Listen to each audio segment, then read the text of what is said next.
जय हिंद, वंदे मातरम। कैसे हैं आप लोग? ये है lesson number 8 of our playlist how to read sheet music. अगर आप लोगों को शीट म्यूज़िक पढ़ना सीखना है तो ये प्लेलिस्ट आप लोगों के लिए बेस्ट रहेगी। अभी तक हम लोग 7 वीडियोस अपलोड कर चुके हैं इस प्लेलिस्ट में और अब हम लोग स्टार्ट करें विद द एक्सीडेंटल टॉपिक।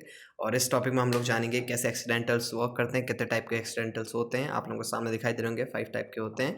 इसके बारे में आज हम डिटेल में बात करेंगे। अगर आप लोगों ने पहले लेसन से वीडियो नहीं देखी है तो आप लोगों को इशू हो सकता है इन अंडरस्टैंडिंग सम थिंग्स, जो कि मैं इस वीडियो में बोलूँगा। तो बेटर रहेगा अगर आप लोगों को सीखना है शीट म्यूजिक तो start from the first video. Link ऊपर दिखाई दे रहा होगा आई बटन में, उसमें क्लिक मार के आप लोग फर्स्ट वीडियो से स्टार्ट कर सकते हैं। और अगर आप लोग 2-3 महीने बाद इस वीडियो को देख रहे हैं तो आप लोगों को 40-50 वीडियोस इस पूरे प्लेलिस्ट की मिल जाएंगी, जो कि आप लोग सीधा चैनल के अंदर जाके प्लेलिस्ट सेक्शन में how to read sheet music new version में जाके देख सकते हैं step by step. Video start करते हैं और बात करते हैं आज एक्सटेंडर्स के बारे में। उससे पहले मैं आप लोगों से बोलना चाहूँगा, अगर आप एक ऐसे गिटारिस्ट हैं जिसको हल्का हल्का गिटार प्ले करना आता है, कॉर्ड्स आती हैं, स्ट्रमिंग आती है, बट समझ नहीं आ रहा है कि कैसे आगे बढ़ना है, क्या क्या चीज़ें होती हैं, कैसे थ्योरी और प्रैक्टिकल को ज्वाइन करना है, कैसे खुद का म्यूजिक क्रिएट करना है, ये सब कुछ मैंने आप लोगों को सिखा रखा है एक कोर्स में, जो कि मैंने स्टेप बाय स्टेप बना रखा है। इसमें आप लोगों को 200 वीडियोज़ मिलती हैं बिल्कुल बिगनिंग से, स्क्रैच से एडवांस लेवल तक। अगर आप लोगों को ऐसा एक कोर्स चाहिए तो आप लोग श्योरली ज्वाइन कर सकते हैं माई फॉरएवर गिटार कोर्स। इसमें आप लोगों को पीडीएफ नोट्स भी मिलते हैं और माई सपोर्ट भी मिलता है। तो कोई कन्फ्यूजन, कोई क्वेरीज आप लोग डायरेक्टली मुझसे पूछ भी सकते हैं। आप लोगों को नंबर प्रोवाइड करा जाता है। सो ये सब कुछ आप लोगों को लाइफ टाइम के लिए मिल जाता है। आप लोगों को सिर्फ एक बार ज्वाइन करना है। इस कोर्स को ज्वाइन करने के लिए आप लोगों के 999 रुपीज़ लगते हैं। अगर आप लोगों को ज्वाइन करना हो लाइफ टाइम के लिए ऐसा एक कोर्स जो कि अफोर्डेबल प्राइस में आता है, लिंक्स आप लोगों को डिस्क्रिप्शन में मिल जाएंगे और पिन कमेंट्स में मिल जाएंगे of my play store, app store and website, जहाँ से आप लोग डायरेक्टली इसे ज्वाइन कर सकते हैं एप्लीकेशन के अंदर भी। और नॉर्मली अगर आप लोगों को लैपटॉप से देखना है या टीवी से देखना है तो आप लोग वेबसाइट के अंदर भी इसको देख सकते हैं। एक जगह से बाय करोगे हर जगह एक्सेस मिल जाता है। डजेंट मैटर आप लोग ऑपरेटिंग सिस्टम चेंज करते हो, हमेशा आप लोगों के पास एक्सेस रहेगा लाइफ टाइम के लिए। ज्वाइन करना हो कर लो, लिंक्स मिल जाएंगे डिस्क्रिप्शन और पिन कमेंट्स में। कोई कन्फ्यूजन, कोई क्वेरीज हो रिगार्डिंग दिस कोर्स, कैसे बाय करना है, क्या क्या इसमें मिलेगा, नीचे आप लोगों को व्हाट्सएप नंबर शो हो रहा है, you can message me and I am there 24/7 to help you for that. And आज का वीडियो स्टार्ट करते हैं, बात करते हैं एक्सीडेंटल्स के बारे में। छोटा सा वीडियो होगा, ज़्यादा डीप में नहीं जाएंगे। बहुत सारी चीज़ें मैं आप लोगों को समझा सकता हूँ इस वीडियो में, बट मैं थोड़ा सा लाइट रखूँगा जिससे कि आप लोग ज़्यादा कंफ्यूज ना हो राइट नाउ। और जैसे जैसे हम वीडियोस में आगे बढ़ते रहेंगे एक्सीडेंटल्स के बारे में हम और डिस्कस करेंगे। सो आप लोगों ने देखा होगा कि हम लोग अभी तक जो शीट म्यूज़िक कर रहे थे उसमें हमारे पास कैसे नोट्स आ रहे थे। Every good boy does fine, फिर FACE। अब इसमें हम जो नोट्स ले रहे थे सारे नेचुरल नोट्स थे, जो कि अगर हम लोग एक तरीके से एक साथ रख के देखें तो वो जो नोट्स बनते हैं वो कुछ ऐसे बनते हैं। Give me a second. Okay, तो जो नोट्स बनते हैं वो कुछ ऐसे बनते हैं, EFGABCDE,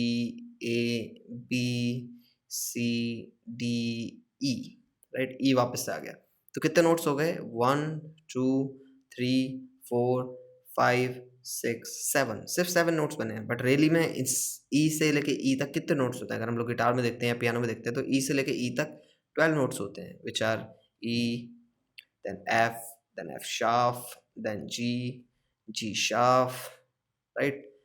Then A, then A sharp, then B, C, C sharp, D, D sharp, and then comes E. तो ये टोटल कितने हो गए? 1 2 3 4 5 6 7 8 9 10 11 12। अब ये 12 नोट्स है और हम लोगों को जो नोट्स स्टाफ्स में दिखाए जाते हैं वो सिर्फ 7 दिखाए जाते हैं, right. They all are natural notes basically. तो कैसे हम लोग शाफ्ट्स और एड्स को, जो जो शाफ्ट्स और फ्लैट्स हैं उनको कैसे ऐड कर सकते हैं, जो 12 नोट्स हैं उन सबको कैसे कैप्चर कर सकते हैं, वो हम करते हैं थ्रू एक्सीडेंटल्स। एक्सीडेंटल्स 5 टाइप के आप लोगों को दिखा रहा हूँ यहाँ पर, ठीक है, जो कि हैं आप लोगों के। सबसे पहला है शार्प। आप लोगों ने इसके बारे में जाना होगा, आप लोगों को पता होगा, अगर आप लोग म्यूज़िक पहले से बजाते हुए आ रहे हैं तो शार्प्स और फ्लैट्स के बारे में तो आप लोगों को श्योरली पता होगा। नेचुरल, डबल शार्प और डबल फ्लैट, इसके बारे में हम लोग देखेंगे। शार्प क्या होता है? जब आप लोग इस साइन को देख रहे हो तो आप लोगों को लगेगा हैशटैग साइन है, बट ये हैशटैग साइन नहीं होता, ठीक है। हैशटैग में क्या होता है कि आप लोगों के जो 2 होते हैं ये काइंड ऑफ स्लैश साइन के अंदर जाते हैं और फिर 2 नोट सीधे आते हैं। बट इन शार्प क्या होता है, दोनों लाइन हमारी जो जो वर्टिकल लाइन्स होती है सीधी होती है और जो हॉरिजॉन्टल लाइन्स होती है वो टेढ़ी होती है। इसलिए शार्प और फ्लैट, शार्प और हैशटैग दोनों अलग होते हैं, ठीक है। शाफ्ट्स में क्या होता है, हमारे जो ये वर्टिकल लाइन से बिल्कुल सीधी रहती है और जो हॉरिजॉन्टल लाइन होती है वो आप लोगों की एंगल्ड होती है, ठीक है। अब शाफ्ट का काम क्या होता है? शाफ्ट का काम होता है +1। सपोज एक सी है, नोट बना हुआ हमारा सी, सपोज हमारे पास एफ लाइन्स हैं और इसमें एक सी नोट है, ठीक है। Suppose this is a C note और हम चाहते हैं कि ये सी शार्प बन जाए, तो हम लोग इसको यहाँ पर शार्प लगा सकते हैं, सी शार्प बन जाएगा। या फिर जहाँ पर ये स्टार्ट हो रहा है, सपोज यहाँ पर एक क्लैप साइन बना हुआ है, ठीक है, बहुत गंदा क्लैप साइन बना, वापस से बनाते हैं। सेकेंड। ओके, सो जैसे कि ये एक लेफ्ट साइन बना हुआ है और यहाँ पर एक सी नोट है। अब ये सी नहीं होता यहाँ पे, ये ए नोट होता है। चलो इसको ए कर लेते हैं और इसको ए शार्प करने की कोशिश करेंगे।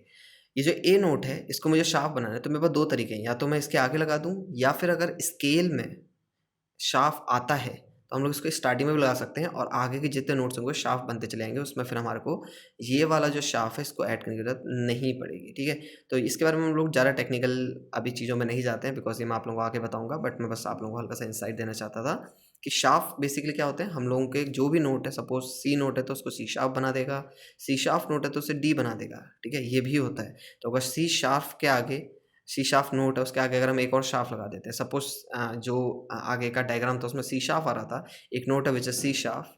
ये कैसे ड्रॉ होते हैं मैं आप लोगों को आगे बताऊंगा, बट सपोज एक सी शार्प नोट था और हमें इसे डी प्ले करना है तो हम लोग इसके आगे भी शार्प लगा सकते हैं और ये डी बन जाएगा। ठीक है, तो ऐसा नहीं कि सी शार्प होते हैं, सी डबल शार्प भी होते हैं। ठीक है, और बहुत सारे लोग कंफ्यूज रहते हैं कि क्या ई शार्प होता है, बी शार्प होता है। श्योरली होता है, म्यूजिक में सब कुछ पॉसिबल है।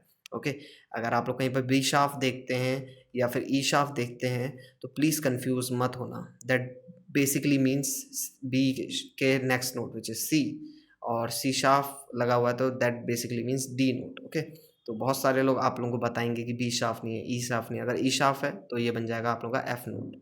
ओके, तो डोंट गेट कंफ्यूज। ये बेसिकली एक फॉर्मूला होता है, एक वे होता है ऑफ राइटिंग का स्केल, जिसमें हमारे वापस से नोट्स रिपीट नहीं होने चाहिए। उसके उस टाइम पे हम लोग ये डबल शार्प या डबल फ्लैट यूज़ करते हैं, जो कि मैं आपके आगे की वीडियोस में बता दूंगा। म्यूजिक थ्योरी में मैंने पहले बता रखा, तो जानना हो तो म्यूजिक थ्योरी वाला प्लेलिस्ट आप लोग देख सकते हो। ओके, तो शार्प का काम क्या होता है, किसी भी नोट को नेक्स्ट हाफ स्टेप आगे बढ़ाना। तो ठीक है, अगर सी है तो सी शार्प बन जाएगा, सी शार्प है तो डी बन जाएगा, डी है तो डी शार्प बन जाएगा, डी शार्प है तो ई बन जाएगा, ई है तो एफ बन जाएगा। ठीक है, ओके, सो ये तो हो गया शार्प। और कभी भी जब हम लोग म्यूजिक में देख रहे हैं तो स्टाफ्स में ये कभी भी नोट के आगे लगेंगे, और जब हम लोग टेक्स्ट में लिख रहे हैं, सपोज ये एक एफ ए सी नोट है तो इसको हम लोग लिखेंगे कैसे, सी शार्प। शार्प सी नहीं लिखेंगे, this is a wrong way of writing it, this is the right way. Okay, text में कभी भी नोट के बाद शार्प आता है, और जब हम लोग क्या बोलते हैं शीट म्यूजिक में दिखा रहे हैं तो वो नोट से पहले आता है। ओके, तो ये भी एक छोटा सा डिटेल है जो कि हम आगे में डिस्कस करने वाले थे,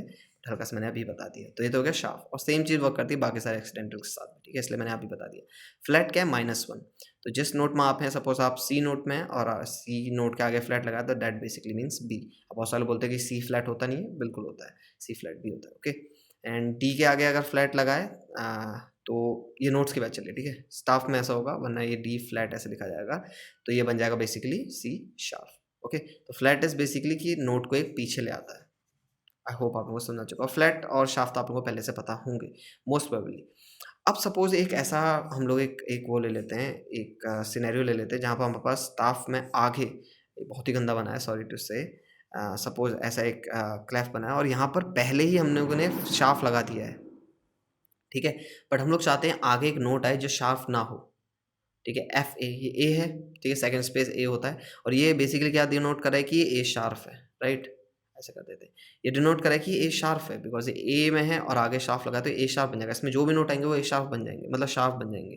तो ये ए होता है इसलिए ए शार्प बन जाएगा। बट अगर हम लोग चाहते हैं कि यार ये ए ही रहे, ये शार्प ना बने, तो हम लोग वहाँ पर ये नेचुरल साइन लगा सकते हैं। ये नेचुरल साइन कब वर्क करता है, जब हम लोग को किसी नोट को नेचुरल बनाना हो, तो ये ऐसे करके हम लोग लगा सकते हैं। इसका मतलब हो जाएगा कि ये ए नोट ही है, डजेंट मैटर आगे शार्प लगाए, ये इसको नेचुरल बना देगा। ठीक है, तो इस काम में नेचुरल काम आता है। अगर आप लोग नेचुरल किसी नोट के आगे लगा देते हैं तो डजेंट मैटर आगे कितने भी शार्प या फ्लैट लगे हों, आप लोगों का नोट नेचुरल बन जाएगा। ठीक है, आई होप आप लोगों को समझ में आया होगा। तो ये बेसिकली एक तरीके से न्यूट्रल बना देता है नोट को, चाहे आगे कुछ भी हो। डबल शार्प क्या है, double sharp basically two add कर देता है। तो किसी नोट के आगे सपोज एक डबल शार्प लगा है, और डबल शार्प का साइन कैसा है, ऐसे करके ऐसे, और यहाँ से ऐसे करके ऐसे। ठीक है, अगर ऐसा कुछ लगा है विच बेसिकली मीन्स कि सपोज ये ए नोट था, तो ये अब क्या बन जाएगा, डबल शार्प से ये क्या बन जाएगा, बी बन जाएगा। ए शार्प एंड बी दो आगे जम कर जाएगा। पहले क्या होता था, सिंगल शार्प से एक आगे आता था, अब डबल आगे आ जाएगा। That basically means double sharp. तो ये भी आप लोगों को देखने को मिल सकता है। ठीक है, ये आगे तो नहीं मिलेगा इन दी फ्रंट स्टाफ के साथ नहीं मिलेगा, बट नोट के साथ मिल सकता है। अगर कहीं पर डबल आगे बढ़ना हो नोट्स में तो ये वाला जो तरीका है ये यूज़ होता है। ठीक है, एंड सेम अपोजिट है डबल फ्लैट का, जिसमें कोई भी चीज़ -2 हो जाती है। तो अगर डबल फ्लैट लगा समथिंग लाइक दिस, तो विच बेसिकली मीन्स कि ये नोट अगर सपोज ए था तो ये क्या बन जाएगा, ए से पहले जी शार्प आता है और जी शार्प से पहले क्या आता है जी, तो ये जी बन जाएगा। सिंपल। तो ये सारी चीज़ें हैं जो आप लोगों को ध्यान रखनी है एक्सीडेंटल्स के बारे में। एक शॉर्ट सी वीडियो में मैंने आप लोगों को सारे एक्सीडेंटल्स के बारे में समझा दिया है, जिससे आगे की वीडियोस में जब हम इनको यूज़ करें तो आप लोगों को कन्फ्यूजन ना हो। सो या this was it for today's video guys, और अगर वीडियो पसंद आए तो लाइक, बहुत ही गंदा डायग्राम बनाया है, सब्सक्राइब अगर पहली बार देख रहे हैं इस वीडियो को, and comment to increase the reach of this video, जिससे मैं मोटिवेटेड रहूँ to make more of these videos, and see you guys in the next video. Till then, जय हिंद, जय भारत, जय हिंदुस्तान, बाय बाय।